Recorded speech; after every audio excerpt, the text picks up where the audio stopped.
Hello everyone. Economy 6th class ಇದು. ಇಲ್ಲಿ ತನಕ ನಾವು ಪವರ್ಟಿಯ ಬಗ್ಗೆ ತಿಳ್ಕೊಂಡಿದ್ದೇವೆ. ಪವರ್ಟಿ ಅಂತಂದರೆ ಮುಖ್ಯವಾಗಿ ಏನು, ಅದರ ಬೇರೆ ಬೇರೆ ಆಯಾಮಗಳೇನು, ಭಾರತದ ಮಟ್ಟದಲ್ಲಿ ಮತ್ತು ವರ್ಲ್ಡ್ ಲೆವೆಲಲ್ಲಿ ಯಾವ ರೀತಿ ಪವರ್ಟಿಯನ್ನು ಮೆಷರ್ ಮಾಡ್ತಾರೆ. ದಯವಿಟ್ಟು PDF ಅನ್ನು ಓದಿ, ಹೆಚ್ಚು ಕ್ಲಾರಿಟಿ ಸಿಗುತ್ತೆ. ಕೇಳೋದ್ರಿಂದ ಮಾತ್ರ ಇಲ್ಲಿಗೆ ನಿಲ್ಲಬೇಡಿ. ಮುಂದಿನ ಕಾನ್ಸೆಪ್ಟು ಹ್ಯೂಮನ್ ಡೆವಲಪ್ಮೆಂಟ್, ಮಾನವ ಅಭಿವೃದ್ಧಿ ಅಂತ ಹೇಳ್ಬೋದು. ಬಡತನದ ಬಗ್ಗೆ ನೋಡಾಯಿತು. ಈಗ ಬಡತನ ಇಲ್ಲ, ಹಣ ಇದೆ. ಹಣ ಇದ್ದ ಮಾತ್ರಕ್ಕೆ ಜೀವನ ಚೆನ್ನಾಗಿದೆ ಅಂತ ಹೇಳಲಿಕ್ಕಾಗೋದಿಲ್ಲ. ಬದುಕು ಸುಧಾರಿಸಬೇಕಾದ್ರೆ ಜೀವನದ ಜೊತೆ ಅಂದರೆ ಹಣದ ಜೊತೆ ಆರೋಗ್ಯ, ಶಿಕ್ಷಣ ಎಲ್ಲವೂ ಇರಬೇಕಾಗತ್ತೆ ಅಲ್ವಾ. ನೋಡಿ, ಬದುಕುಳಿಯೋದಕ್ಕೂ ಘನತೆಯಿಂದ ಬದುಕೋದಕ್ಕೂ ವ್ಯತ್ಯಾಸ ಇದೆ. ಸರ್ವೈವಲ್ ಬೇರೆ, ಲೈಫ್ ವಿತ್ ಡಿಗ್ನಿಟಿ ಬೇರೆ. ಮನುಷ್ಯ ಹೇಗೆ ಬದುಕಬೇಕು ಅಂತಂದರೆ, ತನಗೆ ಏನು ಬೇಕೋ ಮೂಲಭೂತ ಅವಶ್ಯಕತೆಗಳು ಅಂತ ಏನಿದೆ ಅದನ್ನು ಈಡೇರಿಸ್ಕೊಂಡು ಮತ್ತು ತನ್ನ ಸಾಮರ್ಥ್ಯವನ್ನು, ತನ್ನಲ್ಲಿರೋ ಅತ್ಯುತ್ತಮ ಸಾಮರ್ಥ್ಯವನ್ನು ಉಪಯೋಗಿಸ್ಕೊಳ್ಳಿಕ್ಕೆ ಅವನಿಗೆ ಅವಕಾಶ ಇರಬೇಕು. ಸೊ ಆ ರೀತಿ ತನ್ನ ಸಾಮರ್ಥ್ಯಗಳನ್ನು ಉಪಯೋಗಿಸ್ಕೊಳ್ಳಿಕ್ಕೆ ಅವಕಾಶವನ್ನು, ವಾತಾವರಣವನ್ನು ಸೃಷ್ಟಿಸೋದೇ ಹ್ಯೂಮನ್ ಡೆವಲಪ್ಮೆಂಟ್. ಅಂದರೆ ಏನು ಹೇಳ್ತಾ ಇದ್ದೇವೆ ಇಲ್ಲಿ? ವಿತ್ ಡಿಗ್ನಿಟಿ, ಘನತೆಯಿಂದ ಬದುಕಲಿಕ್ಕಾಗಬೇಕು. ತನ್ನ ಹತ್ರ ಇರುವಂಥ ಎಲ್ಲ ಸಾಮರ್ಥ್ಯಗಳನ್ನು ಒಳ್ಳೆಯ ಕೆಲಸಗಳಿಗೆ ಅದನ್ನು ಉಪಯೋಗಿಸ್ಕೊಳ್ಳುವಂಥ ಅವಕಾಶ ಇರಬೇಕು. ಹ್ಯೂಮನ್ ಡೆವಲಪ್ಮೆಂಟ್ ಇದರ ಮುಖ್ಯ 4 ಅಂಶಗಳು ಯಾವುದ್ಯಾವುದು ಅಂತಂದರೆ, ಮೊದಲನೇದು ಇಕ್ವಿಟಿ, ನ್ಯಾಯಸಮ್ಮತತೆ ಅಂತ ಹೇಳಬಹುದು. Fairness and impartiality. ಇಕ್ವಿಟಿ ಬೇರೆ, ಇಕ್ವಾಲಿಟಿ ಬೇರೆ, ಎರಡು ಒಂದೇ ಅಂತ ಅಂದ್ಕೊಳ್ತೇವೆ. ಇಕ್ವಾಲಿಟಿ ಅಂತಂದರೆ ಹಿನ್ನೆಲೆಯನ್ನು ನೋಡದೆ ಎಲ್ಲರಿಗೂ ಒಂದೇ ರೀತಿಯ ಸೌಲಭ್ಯವನ್ನು ನೀಡೋದು. ಈಗ ಸಮಾಜದಲ್ಲಿ ಅಲ್ವಾ, ಈಗ ಒಂದು ಶಾಲೆ ಇದೆ ಅಂತ ಇಟ್ಕೊಳ್ಳೋಣ. ಒಂದು ಶಾಲೆಯ ಎಕ್ಸಾಂಪಲ್ಲು, ಸರ್ಕಾರ ಶಾಲಾ ಮಕ್ಕಳಿಗೆ ಶೂ ಅಥವಾ ಬೂಟ್ ಏನು ಹೇಳ್ತೀವಿ ನೀವು, ಶೂ ಅನ್ನು ಕೊಡಲಿಕ್ಕೆ ಒಂದು ಯೋಜನೆಯನ್ನು ತಂದಿದೆ. ಪ್ರತಿಯೊಬ್ಬ ಮಕ್ಕಳ ಕಾಲಿನ ಅಳತೆ ಬೇರೆ ಬೇರೆ ಇರುತ್ತೆ. ಕಾಲಿನ ಅಳತೆಯನ್ನು ಗಮನಿಸದೆ ಎಲ್ರಿಗೂ ಒಂದೇ ಸೈಜಿನ ಶೂ ತಂದುಬಿಟ್ರೆ ಸೇಮು ಇದು ಬಿಟ್ಟರೆ ಅದು ಇಕ್ವಾಲಿಟಿ. ಆ ರೀತಿ ನಾವು ಕಂಪೇರ್ ಮಾಡ್ಬೋದು. ಹಿನ್ನೆಲೆ ನೋಡಿದೆ ಅಂದರೆ ವಸ್ತುಸ್ಥಿತಿ, ಪರಿಸ್ಥಿತಿಯನ್ನು ಅರ್ಥ ಮಾಡಿಕೊಳ್ಳದೆ ಎಲ್ರಿಗೂ ಒಂದೇ ರೀತಿಯ ಸೌಲಭ್ಯವನ್ನು ನೀಡಿದ್ರೆ ಅದು ಇಕ್ವಾಲಿಟಿ. ಆದರೆ ಅವರವರ ನೈಜ ಅಗತ್ಯತೆಗಳನ್ನು ಗಮನದಲ್ಲಿಟ್ಕೊಂಡು ಯಾರಿಗೆ ಎಷ್ಟು ಸಹಾಯ ಬೇಕೋ ಅಷ್ಟು ಸಹಾಯವನ್ನು ಮಾಡೋದು ಇಕ್ವಿಟಿ. ಇಕ್ವಾಲಿಟಿ ಬೇರೆ, ಇಕ್ವಿಟಿ ಬೇರೆ ಅಲ್ವಾ. ಇಕ್ವಾಲಿಟಿ ಅಂತಂದರೆ ಸಮಾನತೆ. ಇಕ್ವಿಟಿಯಲ್ಲಿ ನ್ಯಾಯನೂ ಇರಬೇಕು. ಬರೀ ಸಮಾನತೆ ಮಾತ್ರ ಅಲ್ಲ, ನ್ಯಾಯವನ್ನು ಸಹ ಇನ್ಕ್ಲೂಡ್ ಮಾಡ್ತಾ ಇದ್ದೇವೆ. ಇದರ ಬಗ್ಗೆ ಒಂದು ಇಮೇಜನ್ನು ನೀವು ನೋಡಿರಬಹುದು. ಒಂದು ಕ್ರಿಕೆಟ್ ಗ್ರೌಂಡ್ ಇರುತ್ತೆ, ಹೊರಗಡೆ 3 ಜನ ನಿಂತ್ಕೊಂಡಿದ್ದಾರೆ, ಸುತ್ತ 6 ಅಡಿ ಎತ್ತರದ ಗೋಡೆ ಇರುತ್ತೆ. ಮೊದಲೊಬ್ಬ ವಿದ್ಯಾರ್ಥಿ 5 ಅಡಿ ಇದ್ದಾನೆ, ಎರಡನೇವನು 3 ಅಡಿ, ಮೂರನೇವನು 2 ಅಡಿ. ಇಕ್ವಾಲಿಟಿ ಅಂತಂದರೆ ಎಲ್ರಿಗೂ ಸೇಮ್ 2 ಅಡಿ ಸ್ಟೂಲನ್ನು ತಂದು ಕೊಡೋದು. ಇವಾಗ 5 ಅಡಿ ಇದ್ದವನು ಪಂದ್ಯವನ್ನು ನೋಡಲಿಕ್ಕಾಗತ್ತೆ, ಆದರೆ ಉಳಿದ ಇಬ್ಬರಿಗೆ ನೋಡ್ಲಿಕ್ಕೆ ಆಗೋದಿಲ್ಲ. ಏನು ಮಾಡ್ತಾ ಇದ್ದೇವೆ? ಅವರ ಎತ್ತರವನ್ನು ಕಂಪೇರ್ ಮಾಡ್ತಾ ಇಲ್ಲ ನಾವು, ಎಲ್ರಿಗೂ ಒಂದೇ ಅಳತೆಯ ಸ್ಟೂಲನ್ನು ಕೊಡ್ತಾ ಇದ್ದೇವೆ. ಇದು ಇಕ್ವಾಲಿಟಿ, ಎಲ್ಲರೂ ಸಮಾನರು ಅಂತ ಕನ್ಸಿಡರ್ ಮಾಡ್ತಾ ಇದ್ದೇವೆ. ಆದರೆ ನ್ಯಾಯಸಮ್ಮತತೆಯಲ್ಲಿ ಏನು, 5 ಅಡಿ ಇದ್ದವನಿಗೆ 1 ಅಡಿಯ ಸ್ಟೂಲ್ ಕೊಟ್ಟರೆ ಸಾಕು, ಅಥವಾ 1 ಸ್ಟೂಲ್ ಕೊಡ್ತೀರಿ. 3 ಅಡಿ ಇದ್ದವನಿಗೆ 2 ಸ್ಟೂಲು, 2 ಅಡಿ ಇದ್ದವನಿಗೆ 3 ಸ್ಟೂಲು, ಈ ರೀತಿ ಕೊಡ್ತಾ ಹೋಗ್ತೀರಿ. ಅಂದರೆ ಅವರ ಹಿನ್ನೆಲೆ ಪರಿಸ್ಥಿತಿಯನ್ನು ನೋಡಿಕೊಂಡು ಸಹಾಯ ಮಾಡ್ತಾ ಇದ್ದೀರಿ. ಈಗ 3 ಜನ ಪಂದ್ಯವನ್ನು ಆನಂದಿಸಬಹುದು. ಇದು ಇಕ್ವಿಟಿ. ಸರ್ಕಾರದ ಉದಾಹರಣೆ ತೆಗೆದುಕೊಂಡ್ರೆ, ಶ್ರೀಮಂತ ವ್ಯಕ್ತಿಗೂ ಮತ್ತು ದಿನಗೂಲಿ ಕೆಲಸ ಮಾಡುವಂಥ ಬಡ ವ್ಯಕ್ತಿಗೂ ಒಂದೇ ರೀತಿಯ ರೇಷನ್ ಕೊಡೋದು ಇಕ್ವಾಲಿಟಿ. ಆದರೆ ಶ್ರೀಮಂತರಿಂದ ತೆರಿಗೆಯನ್ನು ಪಡ್ಕೊಂಡು ಬಡವರಿಗೆ ಮಾತ್ರ ಉಚಿತ ರೇಷನ್ ಸೌಲಭ್ಯ ಕೊಡೋದು ಇಕ್ವಿಟಿ ಅಲ್ವಾ. ಅರ್ಥ ಆಗಿರ್ಬೋದು ಅಂದ್ಕೊಳ್ತೇನೆ. ಮೊದಲನೇದು ಇಕ್ವಿಟಿ.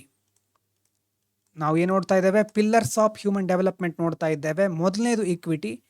ಎರಡನೇದು ಸಸ್ಟೈನಬಿಲಿಟಿ. ಈ ಕಾನ್ಸೆಪ್ಟ್ ಮೊದಲು ಬಂದಿದೆ.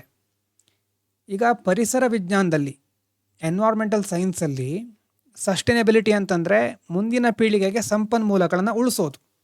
ಕೇಳಿದ್ದೇವೆ ನಾವು, ಹಿಂದಿನವರು ನಮಗೆ ಎಷ್ಟನ್ನು ಉಳಿಸಿ ಹೋಗಿದ್ದಾರೆ, ನಾವು ಅದೇ ರೀತಿ ಮುಂದಿನವರಿಗೆ ಒಂದು ಒಳ್ಳೆಯ ಬದುಕನ್ನು ಕಟ್ಕೊಳ್ಳಿಕ್ಕೆ ಏನು ಬೇಕು ಅದನ್ನು ಉಳಿಸಿ ಹೋಗಬೇಕು ಅನ್ನೋದು ಎನ್ವೈರ್ಮೆಂಟಲ್ ಬರೋದು.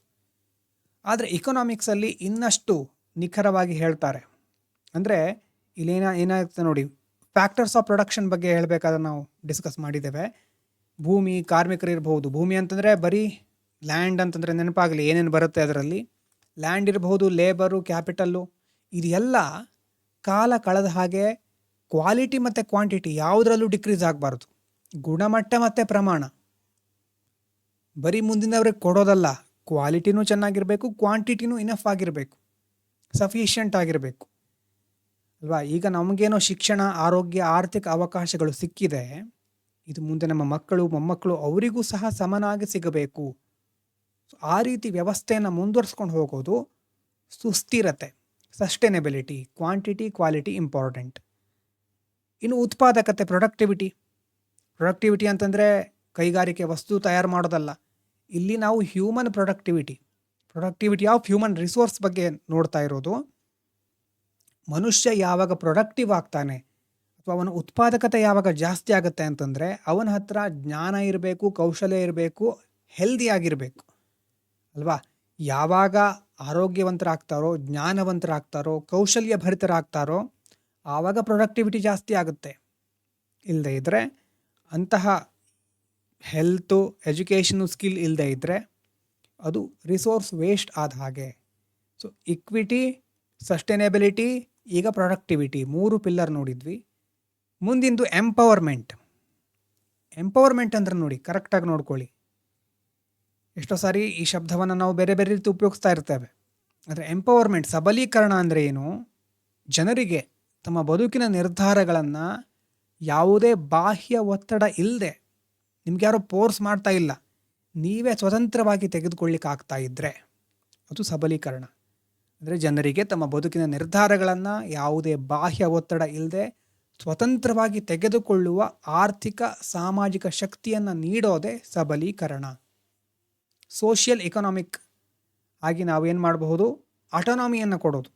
So that they can make their choice independently without external coercion. ಯಾವುದೇ ಬಾಹ್ಯ ಒತ್ತಡ ಇರಬಾರ್ದು.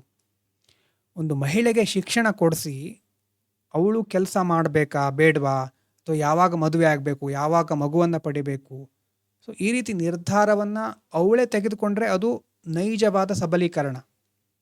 ಇಲ್ಲ ಹೀಗೆ ಇರಬೇಕು, ಯಾವಾಗಲೂ ಇದನ್ನೇ ಫಾಲೋ ಮಾಡಬೇಕು ಅಂತಂದರೆ ಅದು ಸಬಲೀಕರಣ ಅಲ್ಲ. ಸೊ ಆಯ್ಕೆಯ ಸ್ವಾತಂತ್ರ್ಯ ಸಿಗಬೇಕು. ಫ್ರೀಡಮ್ ಆಫ್ ಚಾಯ್ಸ್ ಇದ್ದಾಗ ಮಾತ್ರ ಮಾನವ ಅಭಿವೃದ್ಧಿ ಸಾಧ್ಯ ಆಗುತ್ತೆ.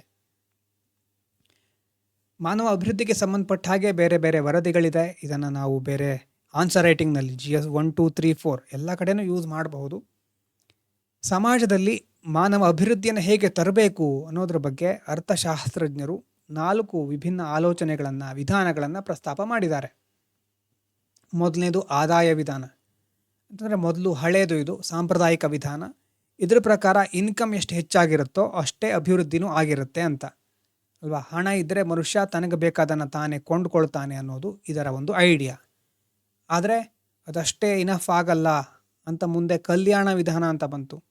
ಅಂದರೆ ಇಲ್ಲಿ ಸಂಪಾದನೆ ಮಾಡೋರು ಮಾತ್ರ ಅಲ್ಲ, ಸರ್ಕಾರದ ಏನು ಕಲ್ಯಾಣ ಯೋಜನೆಗಳಿರುತ್ತೆ ಅದರ ಫಲಾನುಭವಿಗಳ ಥರ ಜನರನ್ನು ನೋಡ್ತಾರೆ. ಇದ್ರ ಪ್ರಕಾರ ಶಿಕ್ಷಣ, ಆರೋಗ್ಯ, ಮೂಲಭೂತ ಸೌಕರ್ಯಗಳ ಮೇಲೆ ಸರ್ಕಾರನೇ ಹೆಚ್ಚು ಹಣವನ್ನು ಖರ್ಚು ಮಾಡಬೇಕು. ಸರ್ಕಾರದ ಕೆಲಸ ಅದು.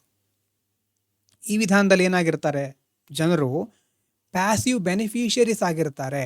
ಸರ್ಕಾರ ಉಚಿತವಾಗಿ ಕೊಡೋದನ್ನು ಕೈ ಚಾಚಿ ಪಡ್ಕೋತಾರೆ ಹೊರತು ತಮ್ಮ ಸ್ವಂತ ಅಭಿವೃದ್ಧಿಯಲ್ಲಿ ಅವರದ್ದೇ ಪಾತ್ರ ಇರೋದಿಲ್ಲ. ಡಿಪೆಂಡೆನ್ಸಿ ಕ್ರಿಯೇಟ್ ಆಗ್ತಾ ಇದೆ ಇಲ್ಲಿ. ಇನ್ನೊಂದು ವಿಧಾನ ಮೂಲಭೂತ ಅಗತ್ಯಗಳ ವಿಧಾನ, basic needs approach.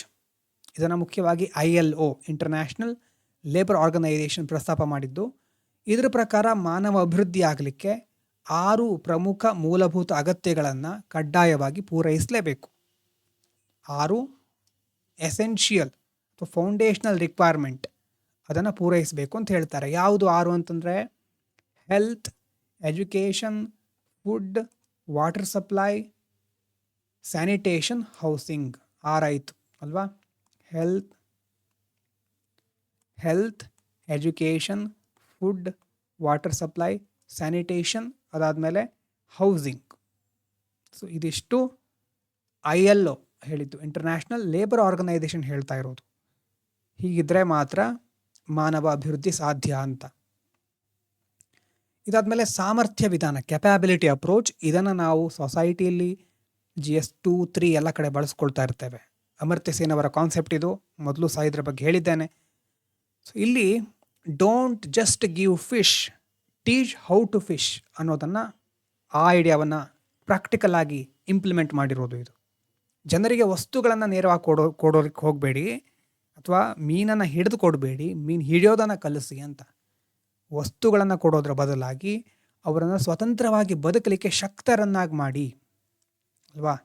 Governance must cultivate autonomous self sufficiency, ಅದು ಬರಬೇಕು. ಅದು ಬಂದಾಗ ಮನುಷ್ಯರು ಸಬಲೀಕರಣಗೊಂಡು ಅವರ ಜೀವನವನ್ನು ಅವರೇ ರೂಪಿಸ್ಕೊಳ್ತಾರೆ. ಅಂದರೆ ಸರ್ಕಾರ ಏನು ಮಾಡಬೇಕು, ಶಿಕ್ಷಣ, ಆರೋಗ್ಯದ ಮೇಲೆ ಹೂಡಿಕೆ ಮಾಡಬೇಕು. ಅದರ ಮೂಲಕ ಕೆಪ್ಯಾಬಿಲಿಟೀಸ್ಗಳನ್ನು ಬೆಳೆಸಬೇಕು.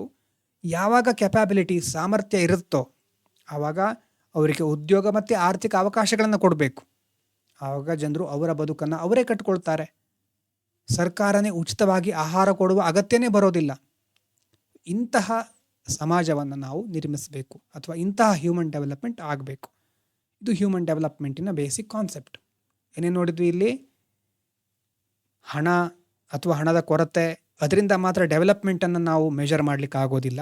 ಬದುಕೋದು ಬೇರೆ, ಘನತೆಯಿಂದ ಜೀವಿಸೋದು ಬೇರೆ. ಮನುಷ್ಯ ತನ್ನ ಆಸೆಗಳನ್ನು, ಅವಶ್ಯಕತೆಗಳನ್ನು ಈಡೇರಿಸ್ಕೊಂಡು ಸಮಾಜದಲ್ಲಿ ತನ್ನ ಅತ್ಯುತ್ತಮ ಸಾಮರ್ಥ್ಯವನ್ನು ಉಪಯೋಗಿಸ್ಕೊಳ್ಳಿಕ್ಕೆ ಬೇಕಾದ ವಾತಾವರಣವನ್ನು ಸೃಷ್ಟಿಸೋದೇ ಮಾನವ ಅಭಿವೃದ್ಧಿ. ಅದಕ್ಕೆ 4 ಪಿಲ್ಲರ್ಗಳಿದೆ. ಇಕ್ವಿಟಿ, ಸಸ್ಟೈನಬಿಲಿಟಿ ಅಲ್ವಾ. ಅದಾದಮೇಲೆ ನೆನ್ಪು ಮಾಡ್ಕೊಳ್ಳಿ, ಇಕ್ವಿಟಿ ಆದಮೇಲೆ ಸಸ್ಟೈನಬಿಲಿಟಿ, ಅದಾದಮೇಲೆ ಪ್ರೊಡಕ್ಟಿವಿಟಿ, ಅದಾದಮೇಲೆ ನೆಕ್ಸ್ಟ್ ಬರೋದು empowerment. Equity, sustainability, productivity, empowerment. These are the 4 pillars of human development. ಇನ್ನು ಮೆಥಡಾಲಜೀಸ್ ಹ್ಯೂಮನ್ ಡೆವಲಪ್ಮೆಂಟ್, ಇದನ್ನು ಮುಂದೆ ಸಹ ನೋಡ್ತೇವೆ ನಾವು. 4 ಅಪ್ರೋಚ್ ಇದೆ, 4 ಅಪ್ರೋಚ್ ಇದೆ. ಮೊದಲನೇದು ಇನ್ಕಮ್ ಅಪ್ರೋಚ್, ಆಮೇಲೆ ವೆಲ್ಫೇರ್ ಅಪ್ರೋಚ್, ಸರ್ಕಾರನೇ ಎಲ್ಲ ಕೊಡಬೇಕು. ಆಮೇಲೆ ಬೇಸಿಕ್ ನೀಡ್ಸ್ ಅಪ್ರೋಚ್, ILO ಹೇಳಿದ್ದು. ಆಮೇಲೆ ಕೆಪ್ಯಾಬಿಲಿಟೀಸ್ ಅಪ್ರೋಚ್, ಅಮರ್ತ್ಯ ಸೇನ್ ಅವರಿಂದ ಪ್ರಪೋಸ್ ಆಗಿರೋದು. ಸೊ ಇದಿಷ್ಟು ಮುಖ್ಯವಾದ ತತ್ವಗಳು. ಬೇಸಿಕ್ ಕಾನ್ಸೆಪ್ಟನ್ನು ನಿಧಾನವಾಗಿ ನೋಡ್ತಾ ಹೋಗೋಣ. ಮತ್ತು ಕೆಲವು ಕ್ಲಾಸ್ಗಳಲ್ಲಿ ಗೊತ್ತಾಗ್ಬಿಡುತ್ತೆ, ಮೊದಲಿನ 2 ವಾರದಲ್ಲಿ ಯಾರು ಸ್ಟಿಕ್ ಆಗಿರ್ತಾರೆ, ಯಾರಿಗೆ ಇದು ಬೋರ್ ಆಗುತ್ತೆ ಅವರೆಲ್ಲ ಆಟೋಮೆಟಿಕಲಿ ಎಲಿಮಿನೇಟ್ ಆಗ್ತಾರೆ. ಯಾರು ಸೀರಿಯಸ್ ಇರ್ತಾರೋ ಅವರು ಮುಂದೆ ಇರ್ತಾರೆ. ಸೀರಿಯಸ್ ಆಗಿರೋರ ಜೊತೆ ಮುಂದೆ ಡಿಸ್ಕಷನ್ ಏನಾದರೂ ಮಾಡ್ಬೋದು. ಹಾಗಾಗಿ ಮೊದಲಿನ ಕ್ಲಾಸ್ಗಳು ತುಂಬ ಡೀಟೇಲ್ ಆಗಿ, ಅಥವಾ ಎಕನಾಮಿಯಲ್ಲಿ ಅದರಲ್ಲೂ ಕೆಲವೊಂದು ಕ್ಲಾಸ್ಗಳನ್ನು ನಾನು ದೊಡ್ಡ ವಿಡಿಯೋ ಇಡೋದಿಲ್ಲ, ಜಸ್ಟ್ ಮೇನ್ ಕಾನ್ಸೆಪ್ಟು PDF ಅಷ್ಟನ್ನು ಮಾತ್ರ ಹೇಳ್ತಾ ಹೋಗ್ತೇನೆ. ಮೇನ್ ಬ್ಯಾಂಕಿಂಗು ಅದೆಲ್ಲ ಬಂದಾಗ ಬಹಳ ಇಂಟ್ರೆಸ್ಟಿಂಗ್ ಆಗಿ ನಾವು ಡಿಸ್ಕಸ್ ಮಾಡಬಹುದು. ಟ್ಯಾಕ್ಸೇಷನ್ನು ಅಲ್ವಾ, ಆವಾಗ ಮುಂದೆ ನೋಡ್ಬೋದು. ಆದರೆ ಮೊದಲಿನ ಕೆಲವು ವಾರಗಳಲ್ಲಿ ಇಂಟ್ರೆಸ್ಟ್ ಇಲ್ಲದೆ ಇರೋರು ಎಲಿಮಿನೇಟ್ ಆಗಬೇಕು, ಅಥವಾ ಸೀರಿಯಸ್ ಎಫರ್ಟ್ ಹಾಕಲಿಕ್ಕೆ ಆಗದೆ ಇರೋರು ಎಲಿಮಿನೇಟ್ ಆಗಬೇಕು. ಎಲಿಮಿನೇಷನ್ ರೌಂಡ್ಸ್ಗಳು ಎಲ್ಲ ಸಬ್ಜೆಕ್ಟಲ್ಲೂ ಹಾಗೆ ಮಾಡ್ತಾ ಇದ್ದೇವೆ. ಮೊದಲು ಎಲಿಮಿನೇಟ್ ಆಗಲಿ, ಸೀರಿಯಸ್ ಆಗಿರೋರು ಉಳ್ಕೊಳ್ಳಿ ಅಲ್ವಾ. ಆ ಥರ ಕನ್ಸಿಸ್ಟೆಂಟಾಗಿ ಎಫರ್ಟ್ ಹಾಕೋರಿಗೆ ಮಾತ್ರ ಮುಂದೆ ಸಹಾಯ ಮಾಡಲಿಕ್ಕಾಗೋದು. ಪ್ರತಿ ವಿಡಿಯೋ ಆದಮೇಲೆ ಅದಕ್ಕೆ ಹೇಳ್ತಾ ಇರೋದು, ಯಾರು ನೋಡಿದ್ದೀರಿ ಅವರು ಡನ್ ಅಂತ ಕಮೆಂಟ್ ಮಾಡಿ ಅಂತ. ಆ ರೀತಿ ಮಾಡ್ತಾ ಇದ್ದರೆ ಹೆಲ್ಪ್ ಮಾಡಲಿಕ್ಕಾಗುತ್ತೆ. ಯಾಕಂದರೆ ಮೊದಲು ಸಹ ತುಂಬ ಅನುಭವ ಆಗಿರೋದ್ರಿಂದ 15, 20, 30 ಜನರನ್ನು ಸೀರಿಯಸ್ ಅಂತ ಕನ್ಸಿಡರ್ ಮಾಡಿ, ಅವರಿಗೆ ಅವರದಾದ ಸಮಸ್ಯೆ ಇರುತ್ತೆ. ವರ್ಕ್ ಇರಬಹುದು ಅಥವಾ ಬೇರೆ ಲೇಸಿನೆಸ್ಸು ಇರಬಹುದು ಸಮಸ್ಯೆ. ಹಾಗಾಗಿ ಕಂಪ್ಲೀಟಾಗಿ ನೋಡೋಣ ಮುಂದೆ ಯಾವ ರೀತಿ ಎಕ್ಸ್ಪ್ಯಾಂಡ್ ಮಾಡಲಿಕ್ಕಾಗುತ್ತೆ, ನಿಜವಾಗಲೂ ಸೀರಿಯಸ್ನೆಸ್ ಎಷ್ಟಿದೆ ಅಂತ. ಇಕನಾಮಿಗೆ ನಾವು ಕಾಂಪ್ಲೆಕ್ಸ್ ಇರೋದು ಯಾವುದನ್ನು ಈಗ ಟೀಚ್ ಮಾಡ್ತಾ ಇಲ್ಲ. ಬಡತನ ಇರ್ಬೋದು, ಹ್ಯೂಮನ್ ಡೆವಲಪ್ಮೆಂಟ್ ಇರ್ಬೋದು, ಮುಂದೆ ಅನ್ಎಂಪ್ಲಾಯ್ಮೆಂಟ್ ಬರುತ್ತೆ ಅದಿರ್ಬೋದು. ಇದೆಲ್ಲ ಸಿಂಪಲ್ ಕಾನ್ಸೆಪ್ಟೇ. ಈ ಸಿಂಪಲ್ ಆಗಿರೋದನ್ನು ಇಂಪಾರ್ಟೆಂಟ್ ಅಂತ ತಿಳ್ಕೊಂಡು ನೀವು ನೋಡ್ತೀರಾ, ಓದ್ತೀರಾ ಅನ್ನೋದು ನನಗೆ ಬೇಕು. ಆಮೇಲೆ ನಾವು ಕಾಂಪ್ಲೆಕ್ಸ್ ಟಾಪಿಕ್ ಕಡೆ ಆಮೇಲೆ ಹೋಗೋಣ. ಓಕೆನಾ? Yes, thank you so much.